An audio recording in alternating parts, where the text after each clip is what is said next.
ನಮಸ್ಕಾರ ಕರ್ನಾಟಕ. ನಮಸ್ಕಾರ ಹೇಳಾಯ್ತಾ ಹೋಗಯ್ಯ. ನಾನು ಭಾಷೆ ಲಂಡನ್ ಹೋದ್ವಿ. ಲಂಡನ್ ಅಂದ್ರೆ ಅದೇ ಬಾತ್ರೂಮಿಗೆ. ನೀವು ನೋಡ್ಲಿ ಅಂತಾನೆ ನಾವು ವಿಡಿಯೋ ಮಾಡ್ಕೊಂತ ಹೋಗ್ತಾ ಇದ್ವಿ. ನನಗೆ ಯಾವ ಹುಡುಗರು ಪರಿಚಯ ಇಲ್ಲ ಅಂತ ಅಂದು ಹುಡುಗರನ್ನ ಪರಿಚಯ ಮಾಡಿ ಕೊಡ್ತಿದ್ದ. ಆದ್ರೆ ಭಾಷೆ ಪರಿಚಯ ಮಾಡಿಕೊಡೋದ ರೀತಿ ನೋಡಿ. ನನ್ನ ಹೆಸರು ಯಶವಂತ, ಹಂಗೆ ಪರಿಚಯ ಮಾಡ್ತೀನಿ.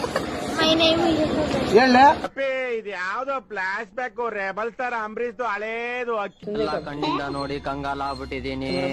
ಬೇಕಂಡ್ ಇನ್ನೊಬ್ಬನಿಗೆ ಎಷ್ಟು ಆದಿಸಿದ್ರು ಅದ್ರ ತಾನೇ ಇಲ್ಲ, ಕೈ ಹಿಂದೆ ಕಟ್ಕೊಂಡು ಮುಂದೆ ನೋಡ್ತಾನೆ ಇದ್ದಾನೆ. अंडर वर्ल्ड में जिक्र आया राह के नाम का. ಆಮೇಲೆ ಎಲ್ಲಾ ಹುಡುಗರನ್ನ ಕರೆಸಿ ನಮ್ಮ ಐಡಿಯನ್ನ ತೋರಿಸ್ತಾ ಇದ್ದೆ. ತೋರಿಸಿ ನಾನು ಫಾಲೋ ಮಾಡ್ರಿ ಅಂತ ಎಲ್ಲ ಹುಡುಗರಿಗೆ ಹೇಳ್ತಾ ಇದ್ದೆ. ಎಲ್ಲ ಫಾಲೋ ಮಾಡ್ರವ.